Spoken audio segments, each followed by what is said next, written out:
નિહાળે કોણ આવ્યું?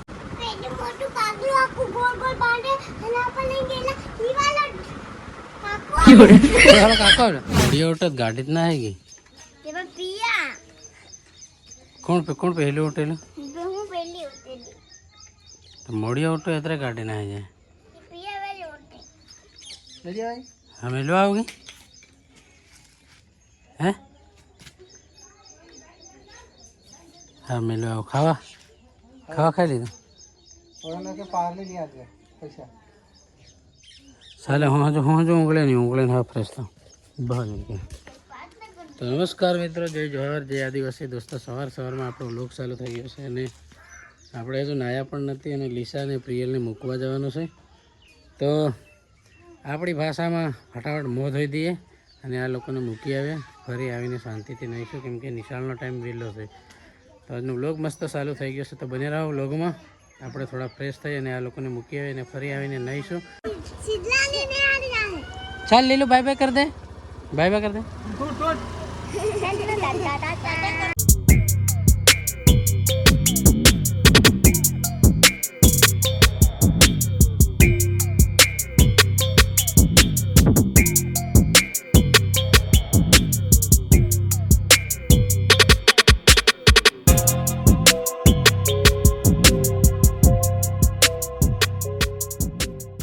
મયુર કાકો કોણ છે?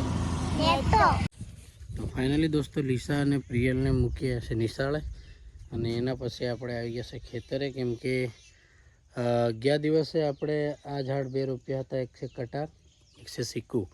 તો વરસાદ ફૂલ આવી ગયેલો એટલે બીજા ઝાડો રોપવાના બાકી રહી ગયા હતા. એક સિક્કુ આ પડી અને બીજી 2 દાડમ ત્યાં છે. તો એ આપણે ફટાફટીનો રોપી દઈએ.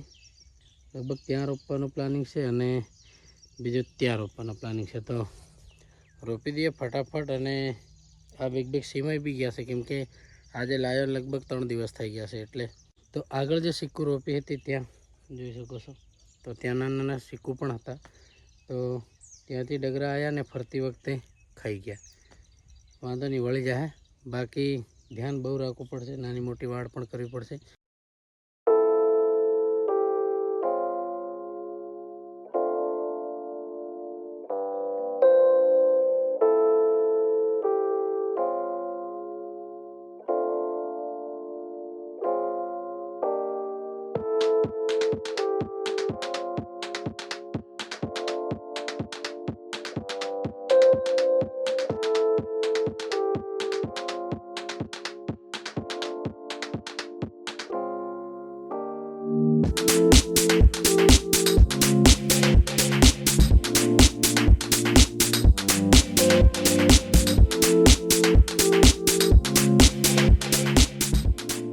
નિહાળે કોણ આવેલું? નિહાળે કોણ આવેલું? કોણ? હમણાં તમે કહેતા મોટા પાઘડા વાળા.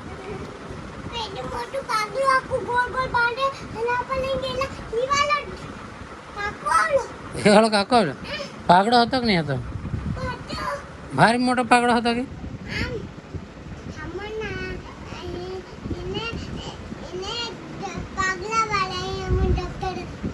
પાઘડા વાળા દફતર વાળા કઈ બતાડ.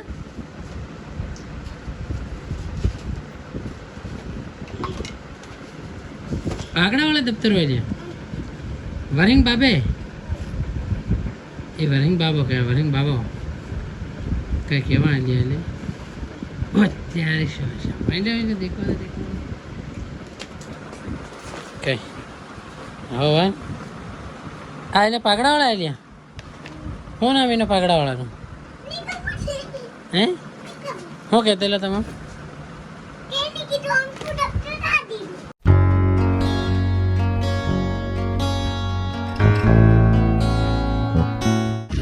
ફાઇનલી દોસ્તો આપણે આવી ગયા છે નગરાળા અને મારે પણ કામ છે દાવત અને સુરેખાબેનને પણ કામ છે.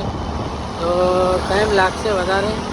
વરસાદ આવે એવી સમસ્યા છે. આવો ના જોઈએ, ઘરે જતા રહીએ પછી આવો જોઈએ. તો જઈએ ફિલહાલ દાવત. જે કંઈ કામ હશે એ બતાવીશું. બાકી બને રહો વ્લોગમાં. જે કંઈ કામ હશે એ તમને દેખાડીશું. તો દોસ્તો દાવતમાં રોંગ સાઈડ પર આવશો તમે તો પોલીસવાળા પકડશે 100%. કેમ કે આપણે કોઈ કાયદાનો ભંગ નથી કરવો. પણ આપણે ગલતીથી રોંગ સાઈડ આવી ગયા. હું ભૂલી ગયો પેલી બાજુથી ફરીને આવવાનો, એના બદલામાં આ બાજુ આવી ગયો. તો છોડી દીધો, કંઈ કીધું નથી. બાકી રૂમાલ છોડ્યો એટલે ઓળખી લીધો કે લલિતભાઈ છે. તો વાંધો નહીં લલિતભાઈ, પણ થોડું લોકોને જાગૃત કરજો વિડીયો દ્વારા કે રોંગ સાઈડ ના આવે એમ. તો તમારે ભરવા હોય 1500 તો તમે રોંગ સાઈડ જાજો, બાકી રોંગ સાઈડ ના જાઓ તો બહુ સારું. કેમ કે પોલીસવાળા ઘણી વાર મને આવું 2-3 વાર થાય તો પોલીસવાળા દોસ્ત નીકળી જાય એટલે બસી જ આવશે. બાકી હવે પછી આવું ના કર્યું તો તમે પણ ના કરતા. હવે આગળ જાય ને તેને ફેર ઠોકા જાય બીજું ભરાઈ જાય.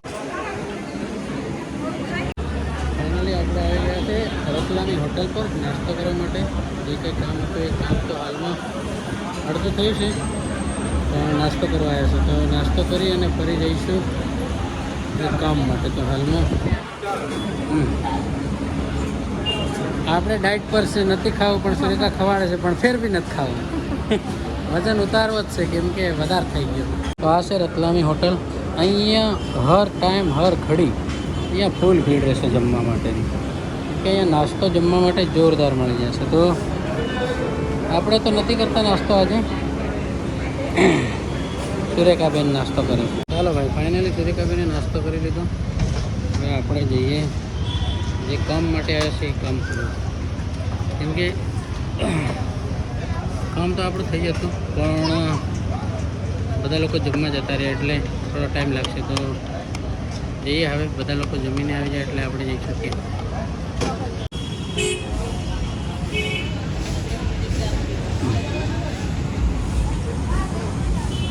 ચાલો ફાઇનલી દોસ્તો, આપણે દાવત તો બધું કામ પતાવીને ઘરે જઈને એટલે કોઈ કામ પત્યું નહીં. સુરેખાનું કામ બી અડધું રહી ગયું, મારું કામ અડધું રહી ગયું.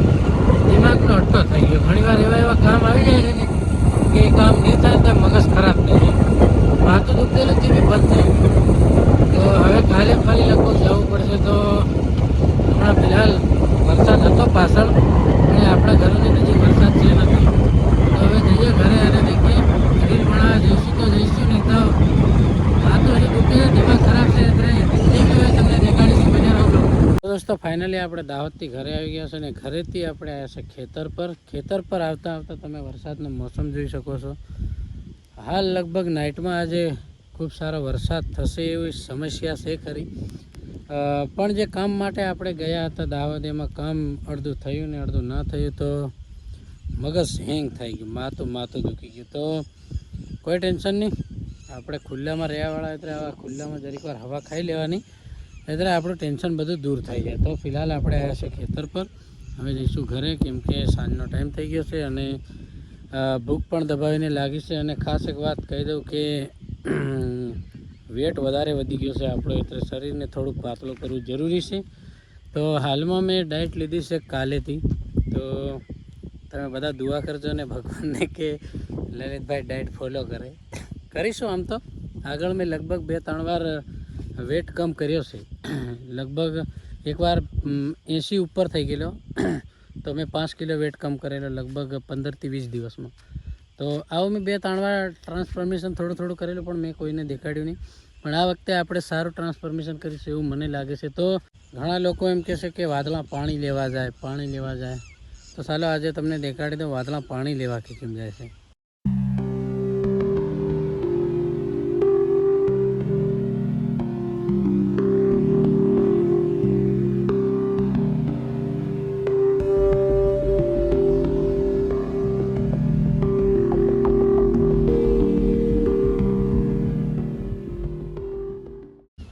ફાઇનલી દોસ્તો, આ તો આજનો વ્લોગ કેવો લાગ્યો કમેન્ટ કરીને કહેજો. લાઇક શેર સબસ્ક્રાઈબ કરવાનું ના ભૂલતા. હવે પછી મારા જે વ્લોગ છે આટલા એરિયાના જ આવશે, દાહોદથી ઘરે ને ઘરેથી ખેતર ને ખેતરેથી ડુંગળીમાં. આ આપણું જે છે એ બધું આજ છે. તો અહીંયા ફરીશું એ વિડીયો આવશે. તો તમને ગમે તો લાઇક શેર સબસ્ક્રાઈબ કરજો, બાકી તમારી મરજી. ફરી મળીશું કાલે નેક્સ્ટ વ્લોગમાં. Thank you.